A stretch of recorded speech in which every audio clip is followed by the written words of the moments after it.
আজ আমরা এসেছি পাতপুকুরে। তো এখানে গ্রো দেওয়া হয়েছিল সিম খেতে। তো সেখান থেকে আজকে যে চাষি রয়েছে এই চাষিকে প্রথম দেওয়া হয়েছিল কাকু। তো কাকুর নামটা শুনে নি। কাকু আপনার নামটা একটু বলুন। আমার নাম হচ্ছে আরশাদ মন্ডল। আচ্ছা, কাকুকে কি দেওয়া হয়েছিল কাকু? ফার্স্ট টাইম আপনাকে গ্রো দিয়েছিল। তো আপনি সেখান থেকে কি রেজাল্ট পেয়েছেন একটু বলবেন? রেজাল্টটা খারাপ না ভাই, মোটামুটি ভালো হয়েছে। আচ্ছা, আর আপনার যে ভেন্ডি করেছেন, ভেন্ডিতে আপনার কি সার কি লেগেছে?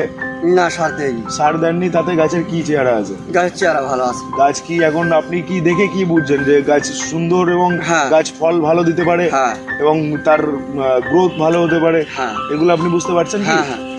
তো সেখান থেকে তাহলে গুণি ঝরে যাচ্ছে দুই চারটা। আচ্ছা, গুণি ঝরে যাচ্ছে, তার জন্য ব্যবস্থা হয়ে যাবে। তো এটা কি এখন বুঝতে পারছেন যে আপনি সার বিনা সারে আপনার চাষ হবে?